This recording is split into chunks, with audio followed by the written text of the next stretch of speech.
요 며칠 사이에 네. 엄청나게 큰 일이 일어났죠. 네. 무슨 일이죠? 예, 최종적으로 이제 문과가 한국에서는 예. 승리했다라는 일종의 승리 선언이 예. 그 누가 한 거죠? 노벨상 그 위원회에 의해서 내려졌죠. 인사할 시간도 많습니다. 여러분의 시간을 낭비해드릴 느리지만 쿨한 과학. 랩미팅입니다. 반갑습니다, 교수님들. 반갑습니다. 방송 처음 하는 조합 아닌가요? 아닌가? 했었나요, 같이? 아니에요, 처음이에요. 저희 셋이는. 처음인가요? 그쵸, 셋. 네, 저희 그러니까요. 셋은 처음이에요. 예, 아, 되게 기분이 좋네요. 그러니까 야, 되게 신선한 조합입니다. 네, 신선한 네, 조합. 저는 너무 좋습니다. 그러니까 저도 좋아요. 아, 네, 저도 약간 네. 이제 매너리즘에 빠져 있었는데 정말요? 그렇죠, 그렇죠. 근데 네. 좀 양님 못 본 사이에 너무 잘생겨지셨다고 말씀해 주시네요. 또 그런 말씀을 근데 진짜 하세요. 조금 잘생겨졌어요. 아이, 좀 약간 조금 슬라이트리. 약간 그 네, 리듬이. 슬라이트리. 네. 0.01%. 네. 0.01%. 네. 네. 오늘 원래 요거에 대해서 좀 얘기를 하려고 그랬어요. 그래서 원래 제목이 고고학의 쓸모였고 사실 오늘 제가 드리려고 했었던 원래 이 고고학의 쓸모에 대한 이야기는 제가 어디 가서 강연을 한 적이 있거든요. 예. 아마 양님 아실 거예요. 예, 예.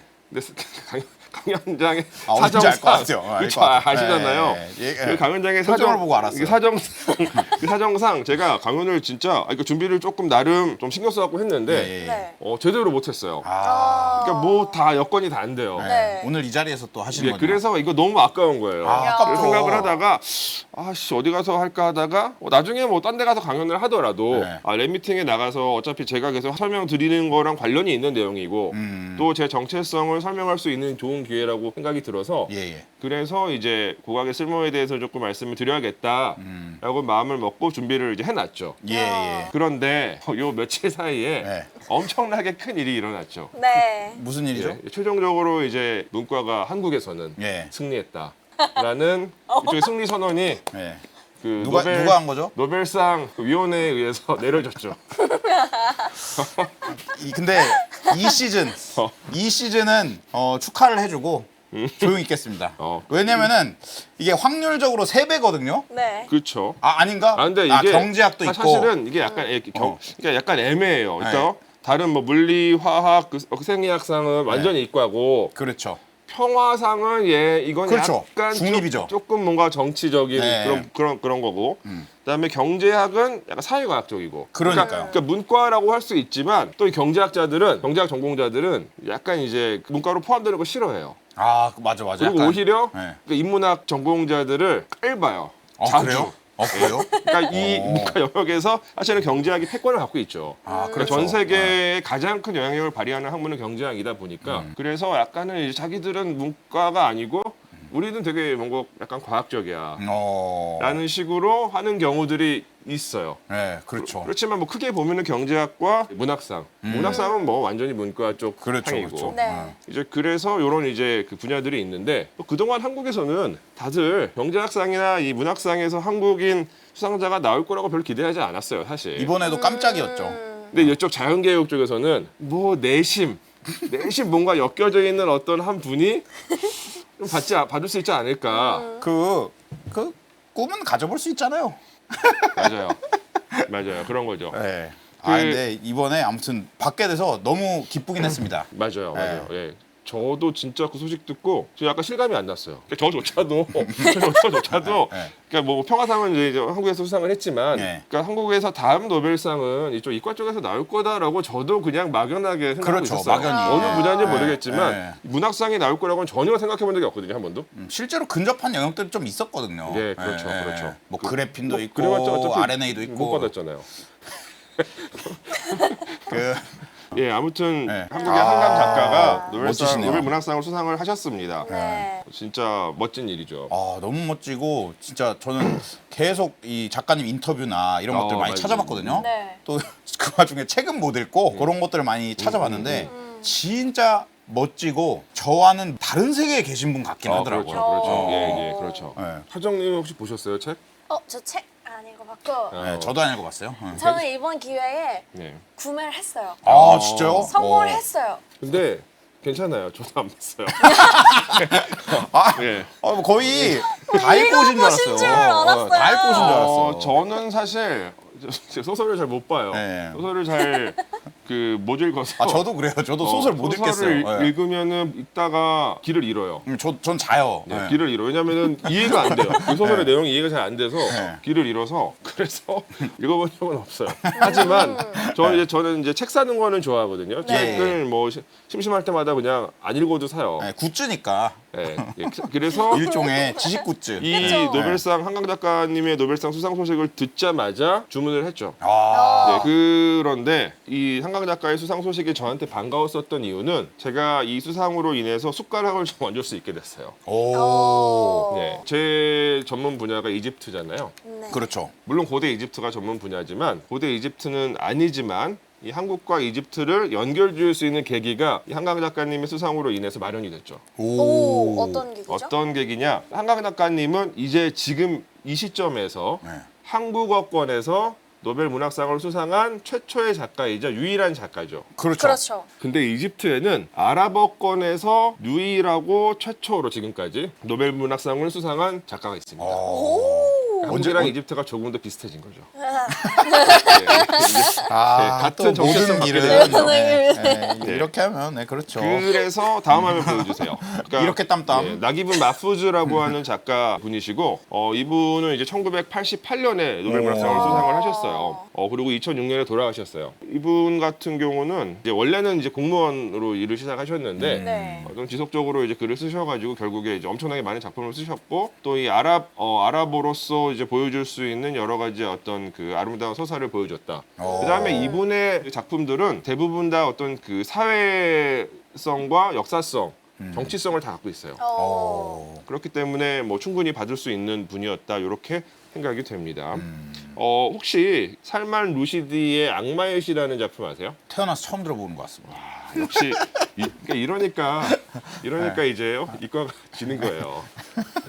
살만 루시디의 악마의 시는 진짜 요 나오잖아요. 금서 이슬람 금서. 금서 예. 아니요? 오. 요- 저분이 진희 교수님 금서 전문가거든요. 아, 그래요? 아니요. 저기 보스엘님도 전문가신데. 금지 예, 예. 이슬람 금지요. 그러니까요. 그러니까 요게 이제 이슬람을 약간 모독했다. 뭐 이래가지고 최고 이슬람 지도자가 일종의 사형 선고를 내려요 그 사람은. 그래서 지금도 그 살만 루시드 이분은 또 신변에 항상 위협을 느끼면서 살아가시고, 그다음에 제가 기억하기로 2000년대 초반인가 2010년 정도 그 경에 공격받으셔가지고 지금 몸에 굉장히 많은 그 장애를 입으셨어요. 아이고. 네. 이제 뭐 그런 어떤 분인데 요 나기브 마푸즈 같은 경우도 나중에 제가 조금 더 자세히 말씀을 드릴 건데 하나님과 성서에 나오는 최초의 인류인 아담과 이브 그다음에 뭐 사탄 이런 관계를 약간 이제 은유적으로 작품에 넣어가지고 작품을 이제 쓴 것들이 있어요. 그래서 이슬람 쪽에서 약간 이슬람 원리주의 세력들이 좀 미워하던 작가였거든요. 그래서 이 나기브 마푸즈 선생님도 80대 때 한번 테러를 당해서 제가 기억하기로는 이제 뭐 칼로 아마 그게 이제 공격을 받아가지고 한쪽 손을 이제 한쪽 손에 장애를 입으셨을 거예요. 그래서 그때부터 또 돌아가실 때까지는 항상 경호원들 동행하에 이렇게 활동을 하시고 이제 그렇게 하셨었습니다. 그런 어떤 이제 배경이 있는 그런 분입니다. 자, 근데 이 나기브 마푸즈가 이제 또 고대 이집트랑도 좀 연결이 되는 게 이분은 항상 자신을 소개할 때 나는 고대 이집트 문명과 현대 이슬람 문명 두 문명 사이에서 태어난 자식이다. 이런 식으로 자신을 묘사를 했어요. 자신의 정체성으로 이슬람을 토대로 한 아랍 문화를 네. 또 이제 정체성으로 갖고 있었고 동시에 고대 이집트 그 문화를 또 자신의 정체성의 일부로 인식을 했었던 분입니다. 그렇다 보니까 이분이 쓴 상당히 많은 작품들 중에서 고대 이집트가 소재로 활용되는 작품들이 있어요. 예, 이를테면 요 작품입니다. 모르시죠? 당연히 모릅니다. 아케나텐. 아케나텐. 네. 예, 약간 아케나텐. 무슨 게임 캐릭터 이름 같네요. 아케나텐. 네. 캐릭터는 맞아요. 스킬 좋을 것 같아. 궁극기 좋을 것 게임 같아요. 맞대요. 아, 그래요? 아케나텐. 게임은 아니고 캐릭터. 게임 캐릭터 같아. 아케나텐. 근데 아케나텐. 아마 이집트 역사 조금 좋아하시는 분들은 아케나텐 다 아실 거예요. 아, 그래요? 예, 제가 이집트 얘기를 계속 하고 있잖아요. 네. 지금. 근데 저희 이제 고왕국을 겨우 끝내고 중왕국 시대를 접어들었어요. 네. 근데 아직도 이집트 역사는 뭐 2000년 남아 있어요. 2000년 그렇죠. 넘게 남아 있어요. 3000년 예. 남아 있어요. 네. 이제 그 와중에 이제 신왕국 시대라고 하는 시대에 등장하는 파라오예요. 와, 지금 많은 분들 뭐 투탕카멘의 아빠? 맞아요. 아멘호테프 4세? 예, 맞아요. 진짜요? 예. 다 그러니까 굉장히 유명한 분이에요. 이집트 파라오 이름 누구 알아요? 아케나텐. 아니, 그러니까 빼고. 빼고. 파라오의 아빠, 투탕카멘 아빠 아케나텐. 저는 그분 제일 좋아합니다. 아니, 다른 파라오 한번 생각해 보세요 한번. 생각해볼까요? 자꾸, 제가 요즘 해마가 좀 안 좋아가지고 요즘 해마가 안 좋아요. 그러니까 보통 이제 제일 유명한 파라오 이제 뭐 보통 얘기하면 투탕카멘, 투탕카멘 그쵸. 그다음에 람세스, 람세스 좋아하죠. 알잖아요. 당연히 알죠. 클레오파트라. 클레오파트라. 오, 네. 네, 3대장이에요 사실은. 아, 그렇죠, 네. 그렇죠. 다음이 누구냐라고 했을 때 이제 후보가 몇 명 있어요. 저기 말씀하신 하셉스트도 있고, 그다음에 쿠프, 대피라미드 중 쿠프도 있고, 오. 그리고 아케나텐도 사실은 그 후보 중에 한 명이에요. 오. 굉장히 유명한 파라오죠. 약간 두 번째 티어. 네, 이렇게 두 번째 있는. 티어, 두 번째 티어. 네, 맞아요. 네, 딱 두 번째 그 티어. 정도. 예, 네. 엄청 유명한. 조세르도 이제 아시는데 조세르도 유명하죠. 조세르도. 조세르. 예. 조세르 잘 알죠. 근데 조세르 약간 제가 제일 좋아합니다. 조세르 약간 그 세 번째 티어인 것 같아요. 세 번째 예, 티어. 제 느낌상. 조세르 예. third. 예. 네. 근데 왜 약간 궤도처럼 돼가요? 저 원래 이런데. 궤도화가 아니 원래 이런데 오늘 약간 기가 죽었어요. 오늘 약간 뭐 궤도 오늘 기가 죽어가지고. 네. 기가 죽을만 하죠. 네, 오늘 좀 기가 죽어야지. 죽었어요. 뭐 못 받았는데.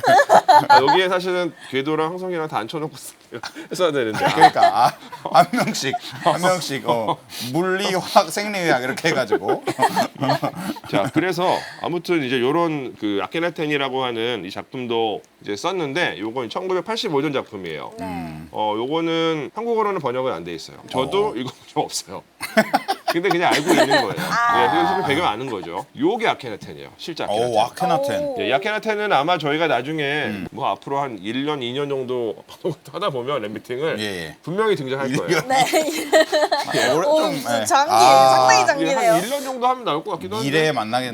미래에 만날 시간이 네. 될 건데 네. 정말 중요한 파라오예요. 그래요? 왜냐하면 이집트 전체 역사 속에서 이집트 전체 역사는 굉장히 종교적으로는 순탄하게 유지가 되거든요. 예. 근데 딱 한 번 한 15년 정도 확 종교 개혁을 했었던 오. 시기가 있는데 그때 파라오예요. 오. 그리고 그 종교 개혁의 주체예요. 아케나텐. 예, 일종의 혁명가입니다. 와. 종교적 혁명가예요. 오. 물론 혁명은 실패해요. 하지만 어쨌건 뭐 시도를 네, 했었다. 네. 예. 그리고 이제 아까 댓글에서도 어떤 분이 말씀하셨지만 투탕카멘이 아케나텐의 아들입니다. 그러니까 아케나텐의 뒤를 이어서 왕위에 올라요. 그러니까 아케나텐이 종교적으로 개혁을 시도하다가 비교적 일찍 죽고 뭐 살해당한 것 같지는 않고요. 예. 죽고 나서 그 뒤를 이어서 투탕카멘이 매우 어린 나이에 왕위에 오르는데 이제 그 과정에서 기존의 이집트의 기득권들이 이 아케나텐이 살아있을 때는 파라오의 권위에 눌려서 꼼짝 못하다가 죽으니까 어린 소년 데리고 다시 모든 거를 원상 복구시켜버리죠. 그리고 아케나텐의 흔적을 다 지워버려요. 그런 일이 투탕카멘 시대에 일어납니다. 투탕카멘은 일종의 꼭두각시 왕이었죠. 개혁을 성공했으면 제일 유명한 파라오가 될 뻔. 그렇죠. 했네요. 그렇죠. 예. 네, 그렇죠. 네, 그렇죠. 그럼 투탕카멘은 없었을 수도 있죠. 그러게요. 예, 없었을 수도 있죠. 그러게요. 자, 이제 그렇습니다. 그리고 또 있어요. 이분이 쓰신 이제 고대 이집트를 소재로 한 작품들이 또 있는데, 자, 요거예요. 요거 이제 나기브 마푸즈의 Three Ancient Egyptian Novels라고 이제 제목이 붙여져 있는데, 예. 그러니까 세 개의 작품이 있는데 그 세 개를 합본한 책이에요. 이 책은 지금 여기 좌측 하단에 보면은 출판사 이름이 쓰여져 있죠. American University in Cairo라고 하는 대학교인데 예. 이집트에 있는 미국계 대학이에요. 굉장히 좋은 대학이에요. 네. 그러니까 여기서 이런 어떤 영어로 된 책들을 굉장히 많이 출간을 합니다. 그래서 여기 안에는 세 개의 소설이 있다고 말씀을 드렸는데 요게 일단 있어요. 쿠프의 위스덤. 예, 쿠프의 위스덤. 이게 지혜. 쿠프의 지혜라는 소설인데 요거는 상당히 초기작이에요. 이분이 1911년생이잖아요. 네. 그러니까 20대 때 쓴 소설인데 1939년작이고 요거는 대피라미드 쿠프를 배경으로 한 그 소설인데 네. 실제 역사에 조금 이제 불명확한 부분을 나름 소설가가 이제 아이디어를 내 가지고 재구성을 했어요. 사실 기반 픽션 이런 예, 책 느낌인가? 표지에 있는 사진은 요 쿠프 상이고 예. 그다음에 저희가 본 적이 있어요. 아마 이제 이 방송 많이 보신 분들은 기억하실 훈이. 표예요. 훈이. 훈이 예. 기억나죠? 예, 훈이. 그런 이제 파라오들이 있는데 여기서 이 표에서는 보시면은 쿠프와 제데프라를 어쨌건 아버지와 아들로 보고 있어요. 정설이에요. 예. 근데 실제로 쿠프와 제데프라의 관계가 아주 명확하지는 않거든요. 그런데 여기 이 소설에서는 그 제데프라가 쿠프의 아들이 아니라는 식으로 묘사를 해요. 그러니까 제데프라가 태양신을 섬기는 어떤 대제사장의 아들인데 나중에 쿠프가 죽고 나서 어떤 예언이 있어요. 쿠프한테 이제 떨어진 예언인데 너가 죽으면 네 아들이 아니라 제데프라가 네 왕위를 계승할 거야.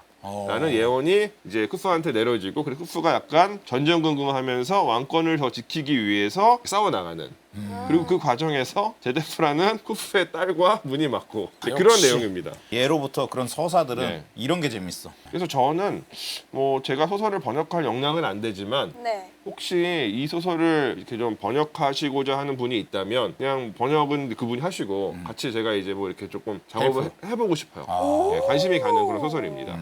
예. 자, 그리고 또 이제 두 번째 그 이집트 관련 소설이 네. 요 소설입니다. 보시면은 제목이 라도피스 오브 누비아, 누비아의 라도피스라고 하는 제목의 소설이에요. 네. 라도피스는 여성이고 누비아 출신입니다. 어. 이집트인이 아니죠. 네. 근데 이것도 약간 연애 소설이에요. 연애 소설인데 어? 주인공이 누구냐? 이 라도피스의 주인공으로 등장하는 파라오는 여기서 메렌난 1세입니다. 그러니까 이 메렌난 1세가 원래는 이제 율락 여성이었던 저 라도피스와 눈이 맞아가지고, 그러니까 파라오가 이제 굉장히 천한 신분의 여성과 눈이 맞아서 벌어지는 로맨스에 관한 소설입니다.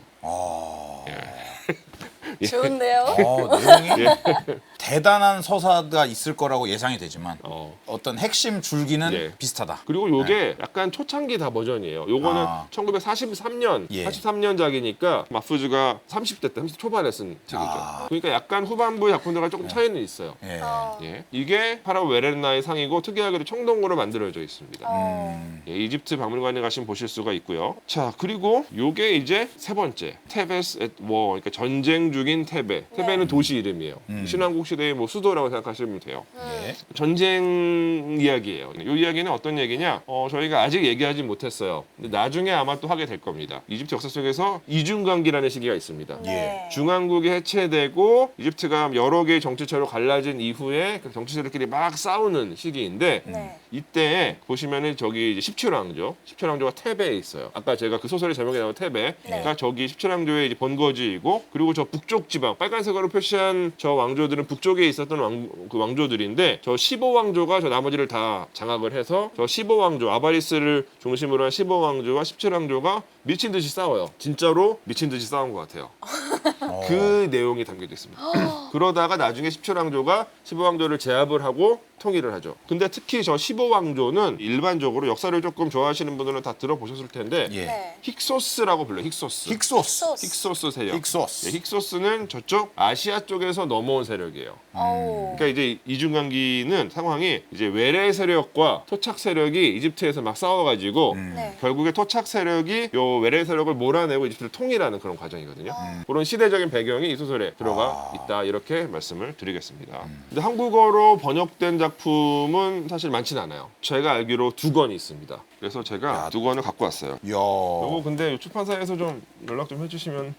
그러게요. 예, 예. 홍보 미라 차원에서. 미라마르? 예, 미라마르라고 하는 작품과 우리 동네 아이들이라고 하는 작품이 있어요. 일단 요 미라마르라고 하는 작품은 사실 저는 요 표지는 좀 마음에 안 들어요. 그러니까 뭔가 너무 낭만적으로 그려져 있고, 이거 아까 이집트 스타일은 아니거든요.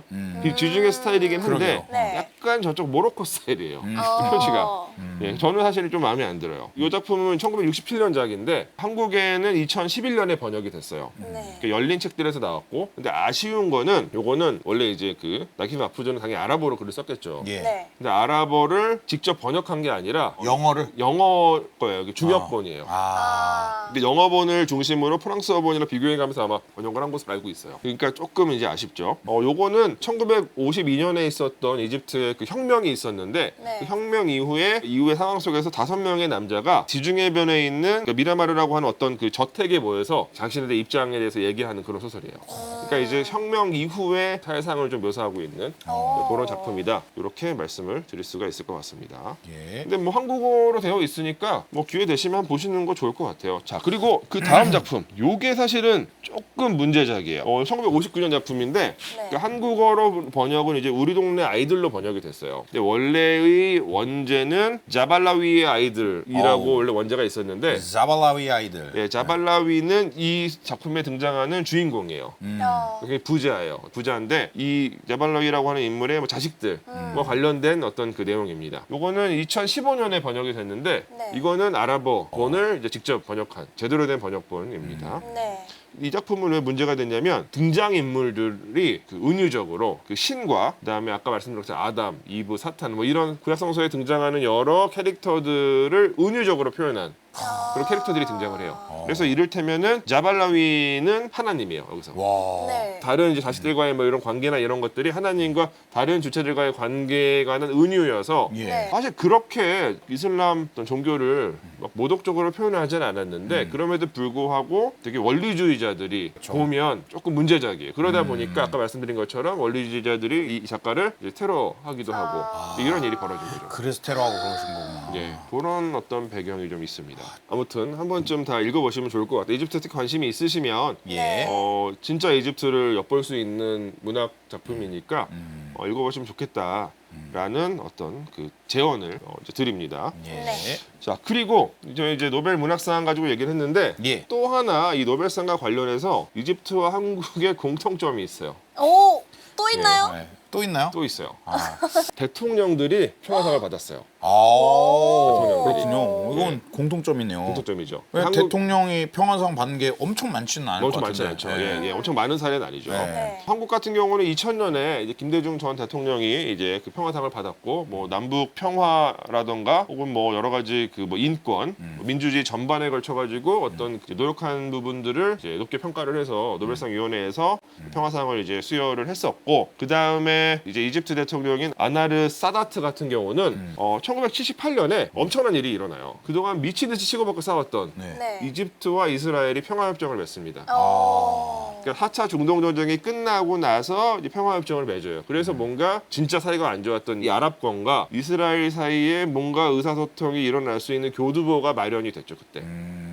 그래서 그 공로로 이스라엘 총리랑 같이 수상을 합니다. 이거는 진짜 평화를 진짜로 만드시긴 했네요. 그렇죠. 네. 근데 되게 안타까운 것은 네. 사실 뭐 김대중 대통령 같은 경우는 남북 평화를 위해서 많은 노력을 하셨는데 예. 뭐 지금 상황은 그렇죠, 그렇죠. 결과적으로는 사실 실패한 거죠. 네, 결과론적으로. 근데 네. 사다트 같은 경우도 마찬가지예요. 아, 그러니까 물론 이스라엘과 이집트는 여전히 국교는 유지하고 있기는 해요. 예. 근데 지금 중동에서 일어나는 상황들을 보면 전혀 평화 체제는 구축되지 않고 있죠. 그렇죠. 되게 씁쓸한 공통점이기도 하다고. 그러게요. 그만큼 생각이- 평화가 힘든가 봐요. 예, 이게 네. 어려운 것 같아요. 그러니까요. 진짜 어려운 네, 것 같아요. 어려운 것 같아요. 그리고 이제 더 안타까운 것은 이 사다트 같은 경우는 나중에 암살당해요. 이것 때문에. 왜냐하면 사실은 이 당시에 이 사다트가 이스라엘하고 평화협정을 맺은 거는 어떤 면에서는 아랍권 전체에서 보면 배신 행위예요. 그럴 수 있죠. 같이 이스라엘 싸웠는데 왜 네. 니들만 그렇죠. 착한 척하냐 네. 이런 어떤 느낌을 이 아랍권 전체에서 받았을 것이고 또 이집트 내에서도 과격한 사람들은 호전주의자들은 이제 미워했었던 거죠. 그래서 결국에 82년에 암살당해요. 또 한 가지 노벨상과 관련해서 한 가지 재밌는 사실을 이제 말씀을 드리려고 하는데 예. 네. 아마 이제 아시는 분들은 아실 거예요. 근데 노벨상은 수상자의 국적을 표기하지 않아요, 원래. 몰랐네요. 표기하지 않아요. 몰랐어요. 요게 노벨상 그 위원회 홈페이지에 올라간 한강 작가의 프로필이에요. 네. 보시면 태어난 곳만 표시돼요. 아, 네.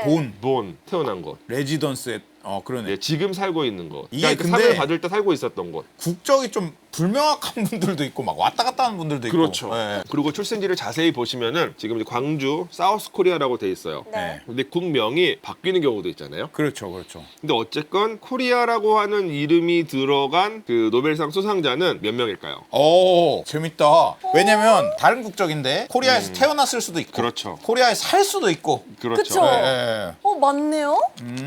태어나셔가지고 그렇죠. 바로 가신 거죠. 이과에도 희망이 있죠. 네, 주로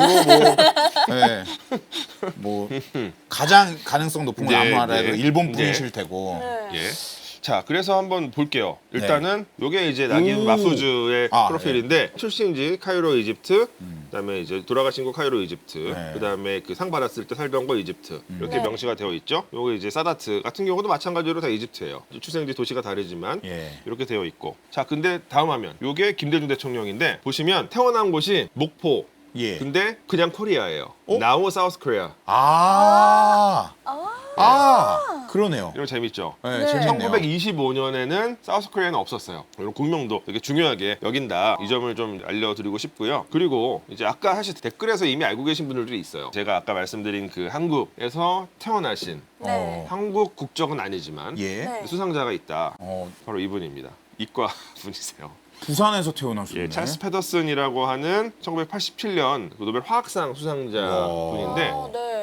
이분은 정확히 국적은 모르겠어요. 근데 아버지는 노르웨이 분이고 네. 어머니가 일본 분이에요. 아. 근데 저 당시 1904년 당시 한국은 완벽한 일본의 뭐 정식 식민지는 아니었지만 네. 이미 일본의 어떤 영향권 하에 있었고 그래서 이제 외국 사람들이 또 한국에 들어와서 여러 가지 일을 했었는데 그 당시에 이제 이분 아버지가 한국에서 일을 하고 있어가지고 선박 기술자였거든요. 아. 한국에서 이제 일을 하고 계시다가 나중에 이분이 이제 한 8살 정도 됐을 때 일본으로 건너가셨다고 합니다. 그래서 프로필상에는 한국으로 기록이 그러게요. 되어 있다. 부산으로 딱. 예. 그러니까 이과에서도 있네요. 한국 출신, 한국에서 태어나신 분 중에 수상자가 있어요. 네, 아직 예. 아직 이 터 탓은 아니다. 예. 자, 아무튼 이렇습니다. 예. 그래서 이 노벨상 레이스에서는 네. 일단은 문과 쪽이 한 발 앞서가기 시작했다. 라는 말씀을 좀 맞는 말입니다. 사실 맞는 근데 말입니다. 여기 이제 방송을 보시는 분들 중에서 조금 기분 나쁘게 들으시는 분들이 있을 수도 있어요. 네.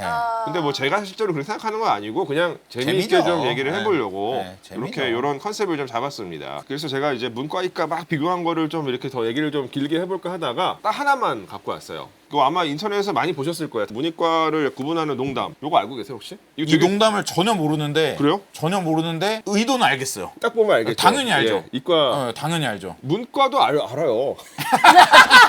문과도 알아요. 아세요? 문과도 알아요. 어느 정도를 아시는지 모르니까. 왜냐면은 알죠. 이거. 그 아마 문과도 그러니까 그리고 이게 진짜 이게 치사한 게 뭐냐면 사실은 네. 저기서 저 느낌표는 사실 느낌표 다른 의미가 있을 수도 있죠. 이제 팩토리얼로 쓰는 거는 그렇죠. 사실 특수한 상황이잖아요. 수학 시험 볼 때 그렇죠. 예, 그렇죠. 살면서 잘 쓰지 않죠. 그 팩토리얼 설명을 해주세요. 이거 뭐 방송 보시는 분에서 모르시는 문과분들이 있을 수도 있으니까. 그렇죠. 네. 저 정수와 함께 저 이하의 정수를 이제 곱하는 4 곱하기 3 곱하기 2 정수가 곱하기 아니라 이거 봐 이과보다 내가 낫다니까. 제가- 정수가 아니라 사실 자연수라고 해야 될 것 같아요. 제가 그러니까 까먹었어요. 예, 그러니까 저 근데 저 수능 수학 만점입니다. 수리 가. 그러니까 저 숫자 다음에 요 느낌표가 있잖아요. 저 네네. 팩토리얼인데 네. 그러면은 저 팩토리얼 같은 경우는 저 4보다 적은 모든 자연수를 곱하는 거예요. 네. 예. 그러니까 4라 팩토리얼은 1, 2, 3, 4를 곱하는 거죠. 네. 그렇죠. 그래서 그렇죠. 곱하면은 6 곱하기 2 곱하기 6, 24. 네. 그러니까 저기서 이제 32 나누기 2를 40으로 빼면은 26이 나오니까 아니 잠깐만 아니지 24 24가 나오니까 예. 24가 나오니까 24를 4 느낌표로 하면은 저게 4 팩토리얼이니까 그렇죠. 4 팩토리얼은 24니까 이제 이과는 저거를 팩토리얼로 자기들은 알고 있다. 네. 그래서 맞았네 잘 알고 있네 이거였고 문과는 모르니까 역시 초등학생은 잘 모르는구나 이런 걸 얘기했다고 문과를 놀리는 거예요. 그렇죠. 근데 여기서 하여튼 문과는 항상 맥락이 중요하거든요. 네. 문과는 언제나. 오. 네, 문과는 맥락이 중요해. 근데 다른 이, 관점. 이 대화는 네. 어떤 일상의 대화예요. 사실 보면. 네. 그러니까 초등학생이 저거를 느낌표로 찍은 거는 사 이렇게 얘기한 거예요. 그렇죠. 일상의 대화이기 때문에. 그렇죠. 예. 초딩이니까. 그런데 이제 이과들이 초딩을 잘 알거든요. 자기들은 팩토리얼을 자주 쓰고 기호로서 그 자신의 특수한 영역 속에서 쓰고 그 기호가 이제 느낌표랑 똑같은 것이기 때문에 자기들은 그걸 안다. 그렇죠. 문과들은 모른다라고 문과를 놀리기 위해서 이제 만든 건데 자 그러면 저도 똑같이 한번 해볼게요. 좋아요. 똑같이 한번 할 수 있어요. 좋아요. 네. 예. 이거 한번 읽어보세요. 이거요? 이과들은 뭐 읽어요? 문과는 제대로 된 지성 문과는 읽을 수 있어요. 저는 알고 있어요. 알아요? 콩.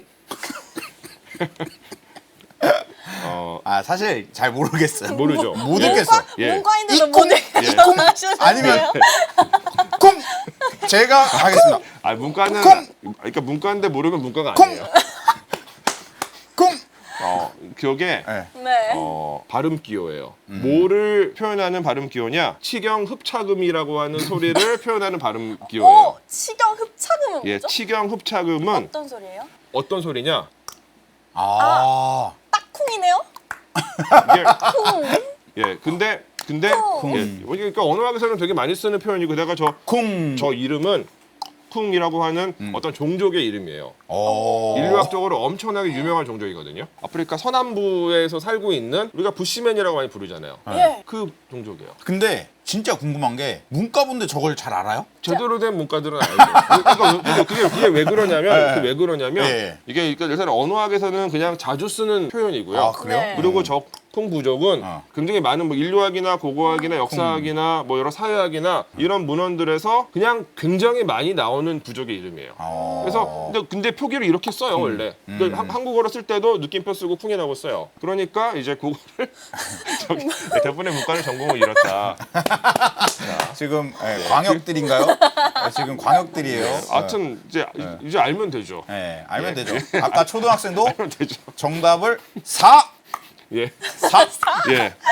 근데 이제 그래서 치경흡차금이라고 부르는데 왜 네. 치경흡차금이냐? 여기서 치경은 입 안에서 소리가 만들어지는 위치예요. 네. 그러니까 치경이라고 하는 거는 여기 그 잇몸을 뜻하거든요. 네. 그러니까 이 잇몸에서 만들어지는 거예요. 아. 그리고 흡차금이라고 하는 것은 그러니까 우리가 보통 일반적으로 지금같이 음성 언어로 소리를 낼 때는 보통은 폐를 쓰잖아요. 폐를 쓰고 기도를 쓰는데 예. 그런 것들을 전혀 사용하지 않은 상태로 오로지 혀만 튕겨서 기계적으로 튕겨가지고 내는 소리여서 이제 흡차금이다.